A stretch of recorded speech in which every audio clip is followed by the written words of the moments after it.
Welcome to the Rock Your World Naturally podcast, the place where women from around the world come to discover God's plan for total health in spirit, soul, and body. I'm your host, Rekishia McMillan, award-winning author, Air Force veteran, and health evangelist. I'm passionate about sharing biblical truth, scientific research, and practical lifestyle approaches to help heal your world naturally.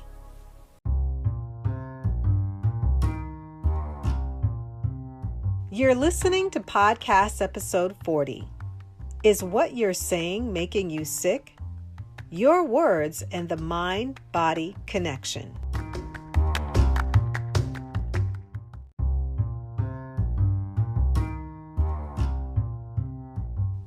Proverbs 16:24 shares, "Pleasant words are as an honeycomb, sweet to the soul and health to the bones."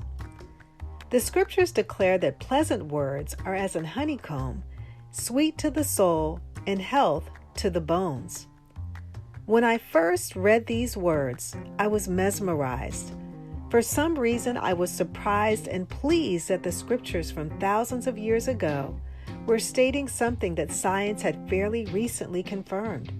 The thought that pleasant words do bring us joy and health suggests that when we choose to use words that are kind, gentle, considerate, gracious, good-natured, tender, thoughtful, warm, and in other ways pleasing, we feed our souls, we nourish our minds, we attract good health, and add quality years to our lives. In this exclusive interview, I had the opportunity to interview Dr. Denise Williams. These words are taken from her most recent work, Wellspring of Words. Dr. Denise Williams is a business coach for professionals, an educator, psychotherapist, and most recently the author of her inspiring work, Wellspring of Words. She started her career as a change management consultant. Within this capacity, she delivered educational solutions to business leaders and simultaneously began a career in education, teaching the next generation of leaders and providing practical application for succeeding in a work setting. Dr. Williams shares that she finds her greatest fulfillment in using a behavior framework to help people solve personal problems and make progress in their lives. Her relationship with God has helped her to frame a lot of experiences and gives her hope and great optimism in her work. Her new book, Wellspring of Words, is an extension of this work. Ladies and gentlemen, please help me welcome to the show professional business coach, educator, psychotherapist, and author of her inspiring work, Wellspring of Words, Dr. Denise Williams.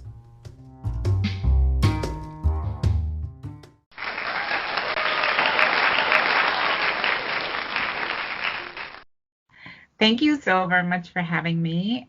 And it's okay for you to call me Denise. Oh, wonderful. I am so looking forward to our interview today. I know it's going to be impactful to so many that hear it on today. So I'm, again, excited about our show today. Thank you. Me too. Yes. So Denise, before we get into our show, I usually open up with an icebreaker question. So if you could let our listeners know, what are you doing in your life right now that is rocking your world naturally? Right now, I have recommitted. One of the things that I have recommitted is to walk a minimum of 15 minutes each day.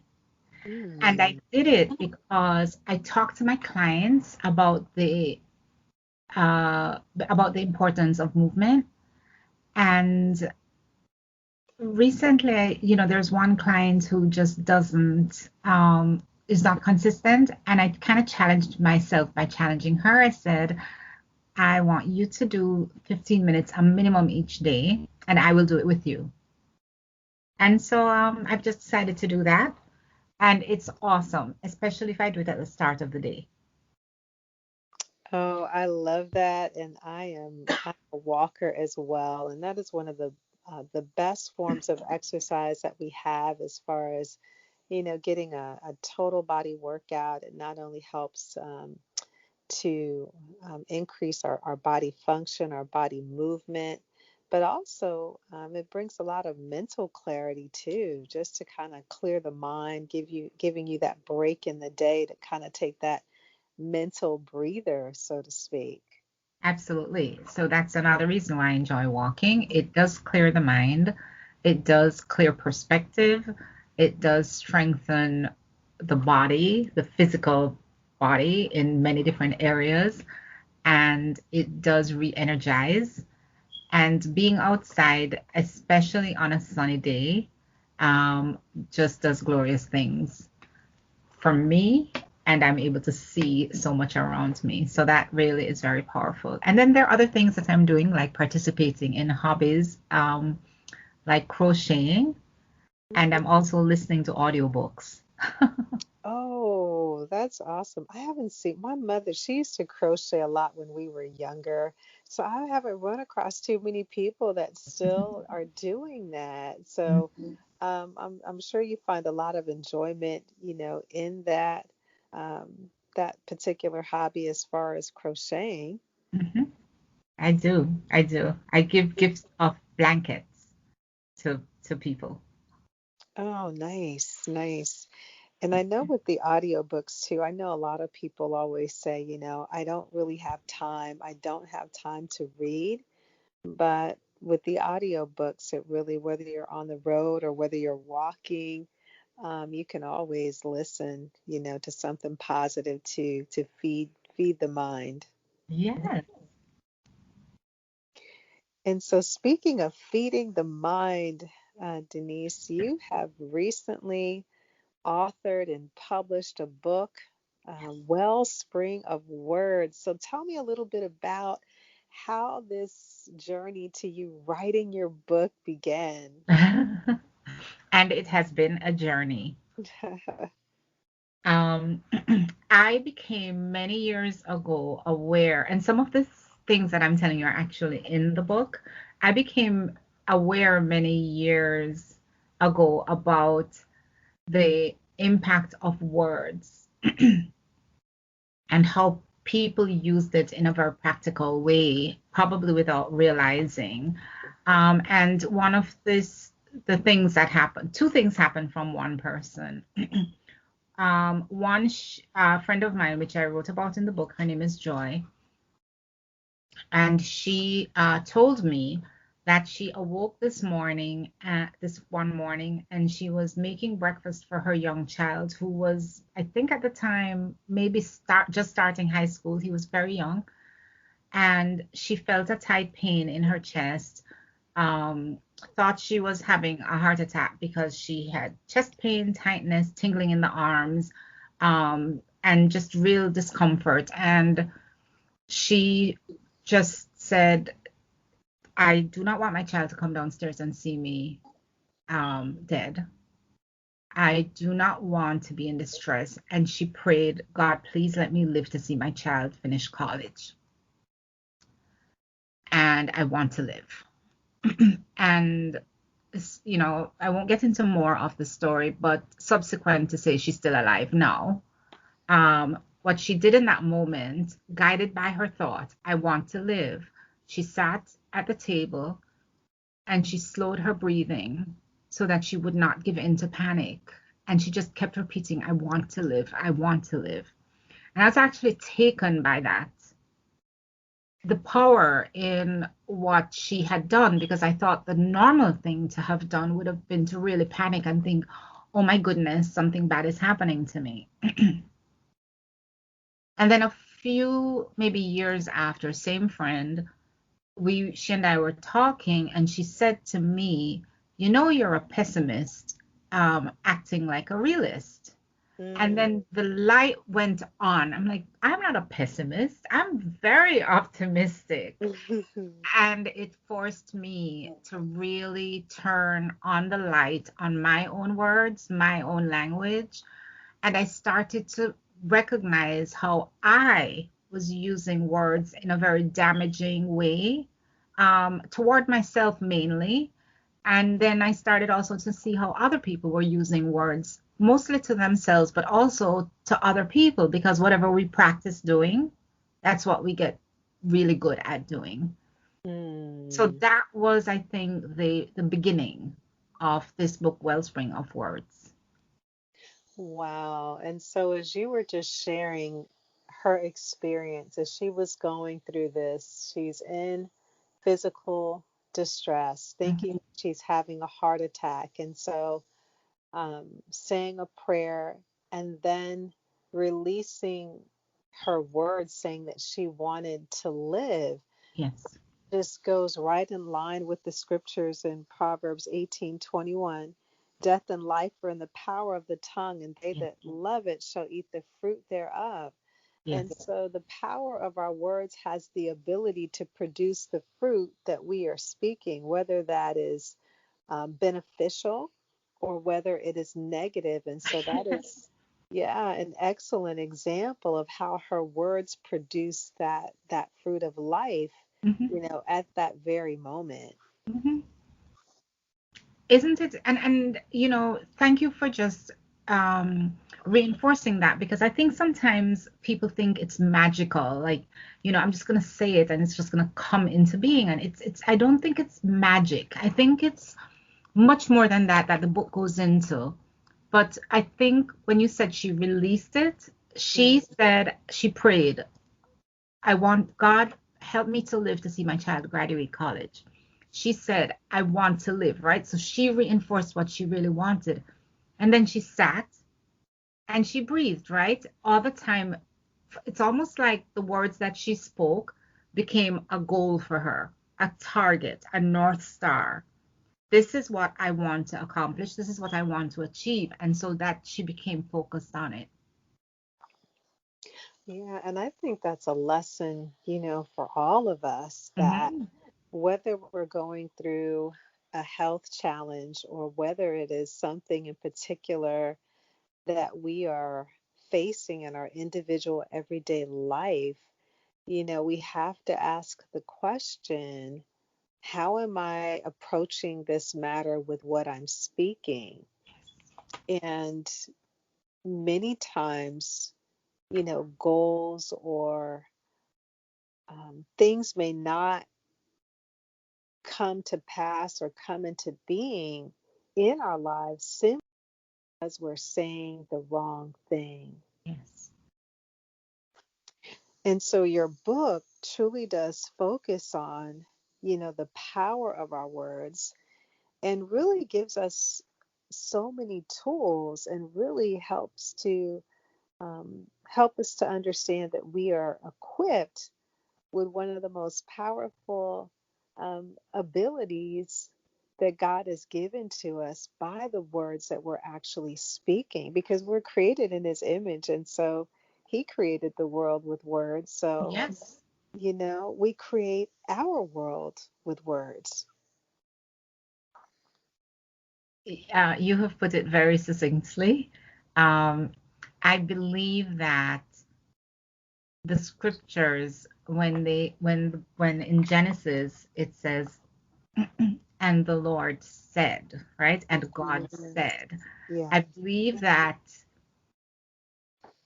though the way that that was written was intentional for us to Mhm. really understand Yeah.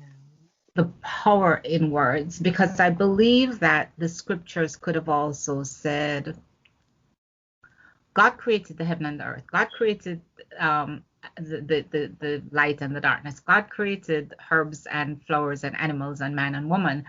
But I think there was something very important about the scriptures saying, and God said, let there be. And God said, to show us, to model for us, just as you said, the power in words. Hmm.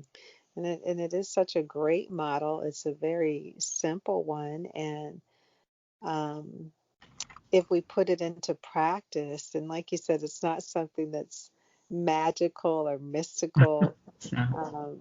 about it, but I think it's just the order of God, how he created us, and it's something that we really all of us need to work on, in our lives, because we may say things subconsciously or unconsciously about a matter, but really being intentional about the words that we're speaking, and having that awareness of what we're actually saying.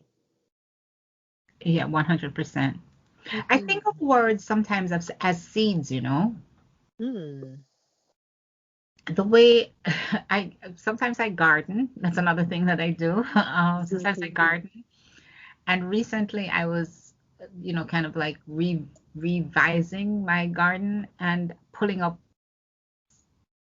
And I was thinking about seeds and roots and thinking how some of the roots that I was pulling up, I had no idea where they came from. Yeah. And I was thinking about how seeds get planted. Some we are very intentional about, right? So if I want a rose bush, I might plant a rose seed, right? Yeah. And on. But sometimes seeds just show up. Maybe the wind blows them, maybe birds bring them and drop them. I don't know. And Hmm. so it is with words. Sometimes words get deposited. Sometimes our words get deposited in our spirit. I'm such a failure. I'm such a this. I'm such a that. My face is too, not good enough, or whatever it is. We posit words. And sometimes the words we use can be really positive and enriching in our own lives. I am God's creation. I am strong today. Today, I accomplished so much. Or if you come to me with an idea, I might say to you, yeah, that's a good idea. I think you could do it. I think you could achieve that goal, right? Or somebody might say to you, I don't think you can do that. That's not, you can't. You want to go where? You can't do that, right? And all those seeds get deposited, or some of those seeds get deposited and they plant deep roots. And later on, we see some people unable to live their life's potential because those seeds got rooted and created a different reality. Does that make sense? Oh, yeah. I think that's such a powerful visual. And even as you are, just speaking this, I'm just seeing images of seeds that are being planted, whether that's in the ear, whether it's in the heart of someone.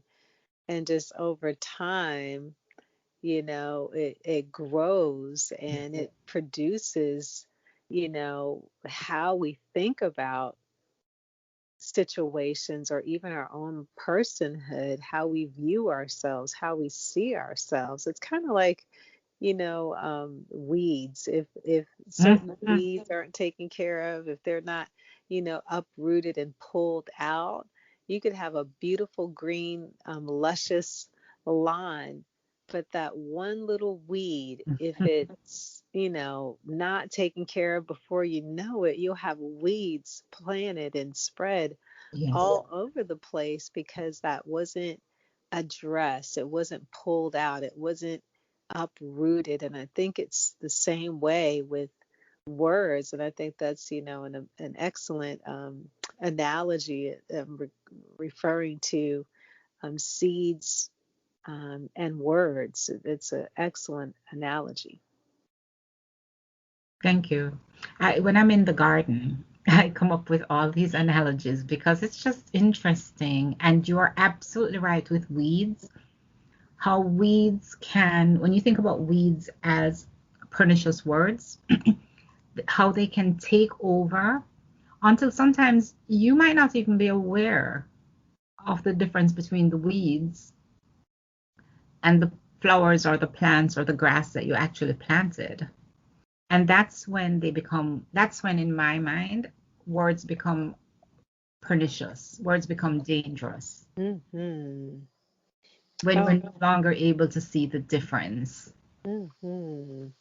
Yeah, and it's true, and that's good, because again, like you said, before you know it, you look up, you won't even be able to distinguish, the weeds from the good, and it overtakes it. And so being aware, I think, certainly having an awareness of what we're saying.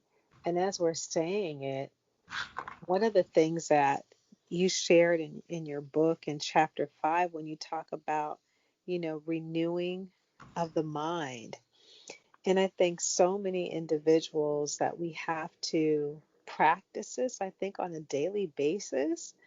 And so when it comes down to renewing the mind of individuals, even in the work that you do, as a clinical therapist, what are some of the things that you really introduce to your clients, or how is it that you help them to begin to recognize their words and then help them to renew their mind?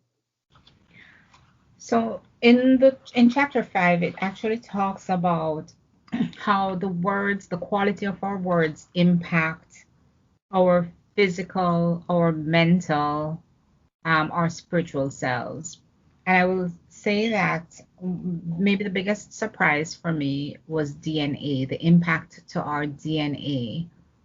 Um, I did not realize that our words can help our DNA to do the work it was meant to do, right? So respond appropriately to Mm-hmm. life, or can mute our DNA, right? So can limit the full functioning of our DNA. And our DNA is the most essential part of our body that makes us unique from another person. And so that actually struck me as really significant, right? So it just reinforces again, life or death, right? Mm-hmm. And so for me, one of the things that I do when I listen to my clients and I listen to how they're speaking to me, how they frame situations, is I begin to introduce to them how those words might be impacting them. And I give them an example. So for example, if somebody says something to me like, I just always mess up, for example. Let's say Mm-hmm. that's what they say. I just always mess up. I say, but is that true? And I just ask them, is that really true? Mm-hmm. And in that pause, they may be able to tell me, well, there was this one time when I didn't mess up. And then I ask them, was there another time and another time? And and so that's one tactical example. But oftentimes, one of the questions I ask my clients is, where do you find stillness? Mm-hmm. And even though those words seem like they're straightforward, the concept is so alien to some people that they go, what do you mean? And I say, when do you find time to just be still? Because in our world, in the Western world, we are actually conditioned to be going, going, going. Um, Phones ringing, phones pinging, people calling, many of us multitasking, and we are not often being still. And in stillness, it is possible to reflect on how our actions are impacting us, ourselves, our mood, our emotions, and how the words we're using are also doing the same. So I actually I break it down very slowly and just ask people to just reflect on what are the words, how do they make you feel? So if you are practicing stillness, then you're going to be able to notice how the words that you're using are helping you to feel light, centered, peaceful, grounded, or how the words you're using are contributing to your feeling anxious, disturbed, uncentered, ungrounded. Scripture in Psalms reminds us to be still. The Psalm says, be still and know that I am God. And so for Christians and believers who believe in God or who are aware or who acknowledge God, it's a mandate to us to be still and to acknowledge God's presence. However, I also work with people who don't have a spiritual faith or a Christian faith, or maybe they have a different faith. And I still encourage them to be still, to try to find space and time to be still and to listen. I think that's so good because as you shared in the Western culture, we are 24/7, operations. And I remember growing up as a kid at like 10 p.m. that the flag would show up on the TV screen, Yeah. and we'd all be sitting around the TV watching it. And it's like, okay, it's time to go to bed. Uh-huh. And I think in the late 80s, early 90s, that changed to where television was on Yeah. 24/7. Mhm. Stores that used to be closed on Sundays were now opening. And so slowly we see how that has really impacted, our culture, as you shared, like we're always going. Yes. There's, the rhythms of our sleep and our rest have been Mhm. interrupted. We're, answering the phone calls and practicing that stillness, Mhm. that quietness to really reflect is so pivotal when it comes down to our thoughts. Because even as you shared in your book, there's like so many people that are sick, they're weak, Yes. their bodies are inflamed, and it's all due to ailing thoughts or words that they've repeated over and over to themselves. Mhm. And I just want to read an excerpt from your book in chapter 5. And it says, renowned neuroscientist and author Dr. Carolyn Leaf Mhm. reports that our DNA changes, shapes based on the type of thoughts we practiced. Dr. Leaf writes that negative thinking like bitterness, unforgiveness, or other thoughts that increase fear or other negative feelings can cause our DNA to change its genetic expression, which changes our brain's wiring in a negative direction. The brain translates these thoughts into stress, and stress makes our bodies sick. Mhm. Science is also teaching us that this damage does not need to be permanent. The harm may be corrected when we begin to practice thinking that inspires hope, kindness, love, blessings, affection, and other positive feelings.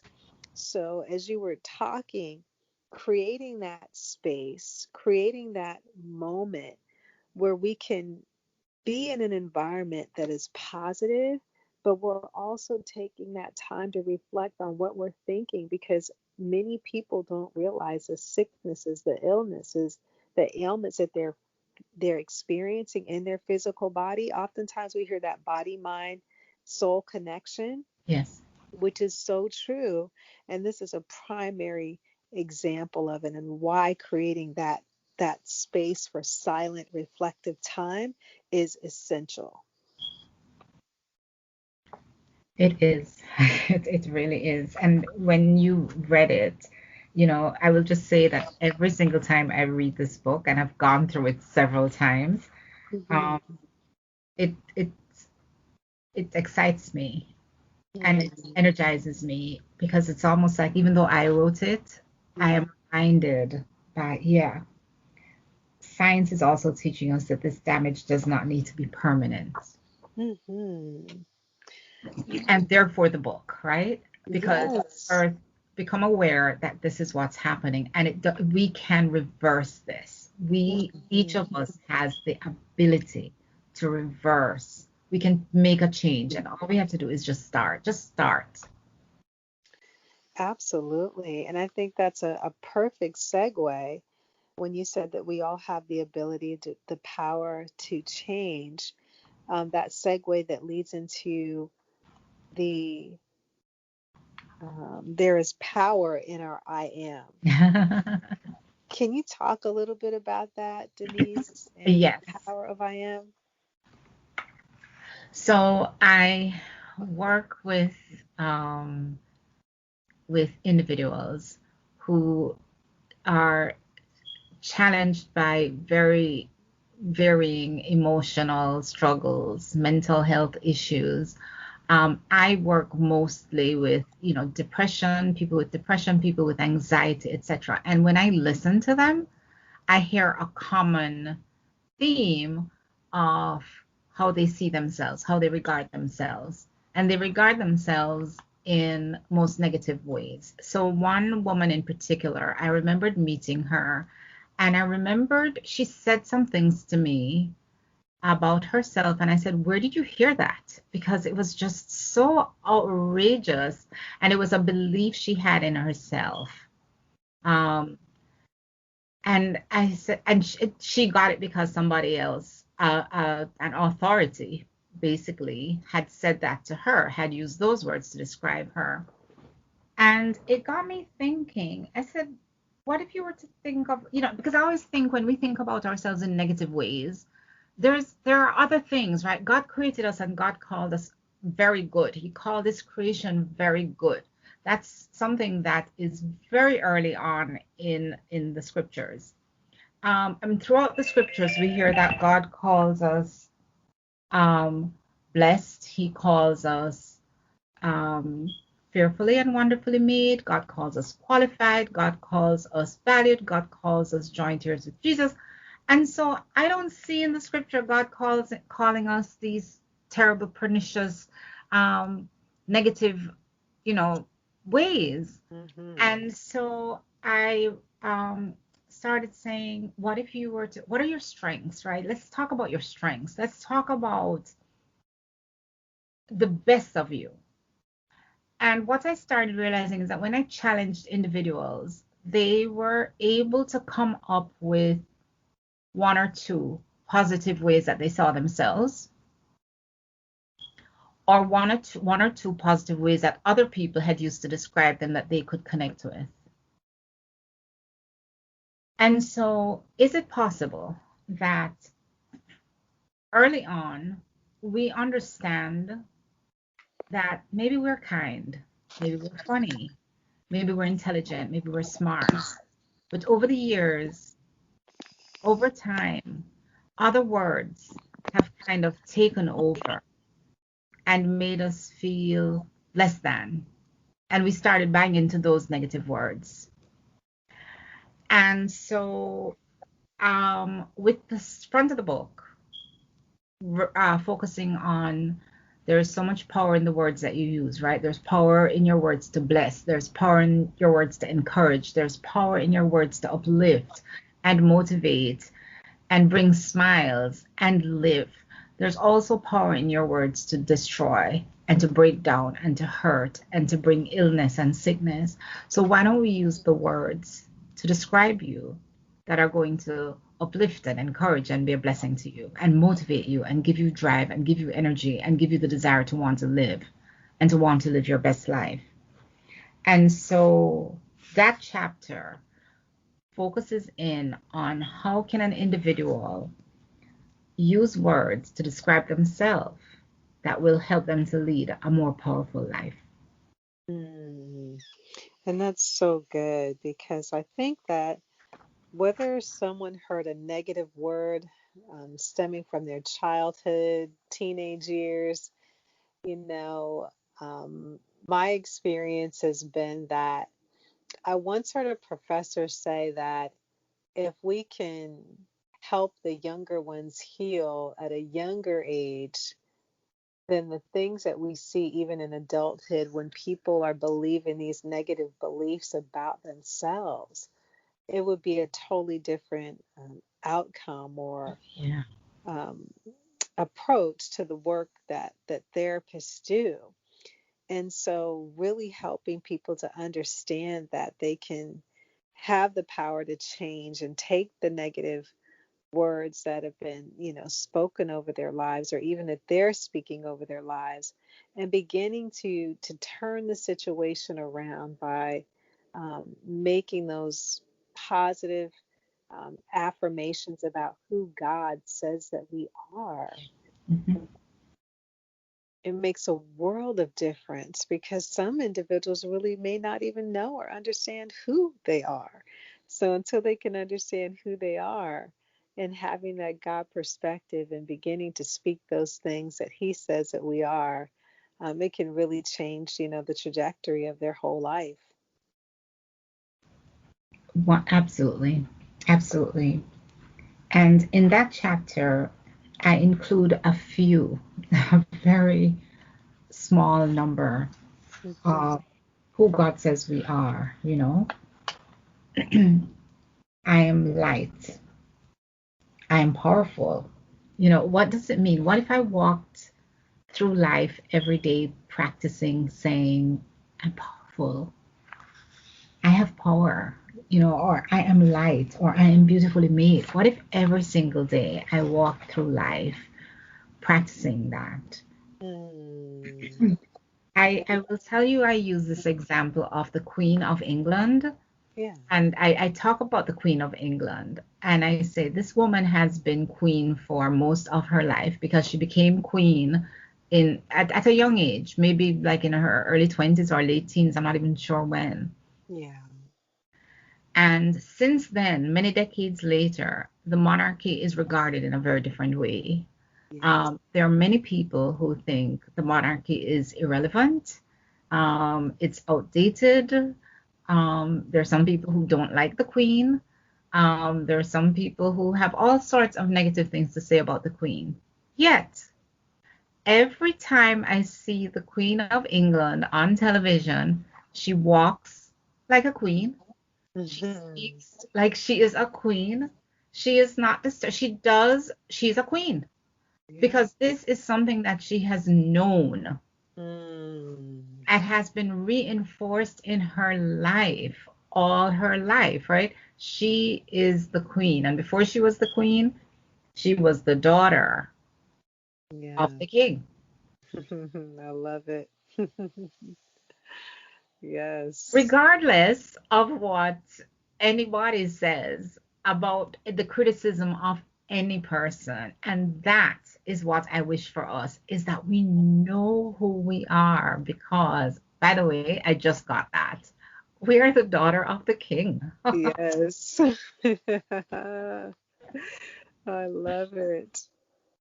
I absolutely love it. And when we know that we are the daughters of the King, then we speak the words that the King has established for our lives from the very beginning of time. And so, for those, Denise, who are listening, whether it is for them, whether it is for a loved one, whether it is for someone that they know, that they are looking to tap into this wellspring of words, that they're wanting to have the tools and the resources to know how to speak those positive words over their life, how can they get a copy of your book? The book is actually available on Amazon.com, um, in book form, paperback form, or in Kindle format. Or people may send me an email if they want a signed copy. They may email me at wellspringofwords@gmail.com. That's the title of the book, is Wellspring of Words. So wellspringofwords@gmail.com, and I can give them more information.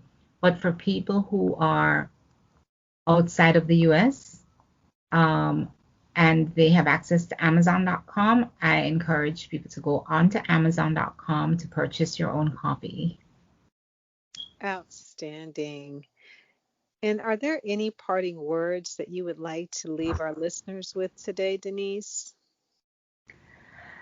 I think that this book, the inception of this book started many years ago, many years ago. I've been working on it, I've been thinking about it, and that it is published at this time is, I don't believe it's an accident. I think of how timely it is, because there are many, we're listening around us and we're hearing lots of things that are being thrown about.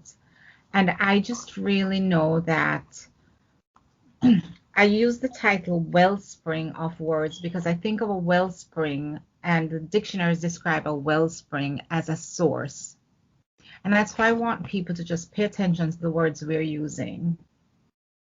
Because any word that we speak out, even if I direct negative words towards someone else, I am increasing their impact in my own life.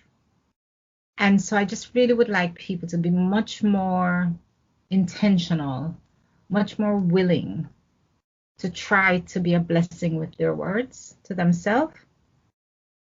I rely on scripture, I rely on psychology, and I rely on science to help to reinforce the power that are in words. And this book just really touches on that. But it gives a how-to. It really provides a little how-to. What are some steps that each of us can take to begin to make the change? Because any change that we make is an important change that we make. So I hope people get a hold of this book, read it, and begin to apply it into their lives. Outstanding. And thank you so much for those words of encouragement to those who are listening on today. It has truly been a blessing. It has been my pleasure, to host you, and I hope to have you again in the future. It's been wonderful being here, and thank you so very much for having me. This is awesome. God bless you, and may the Lord fill you with many, many more books to be a blessing to us in the future. Thank you. God bless you, Denise. God bless you too. Thank you.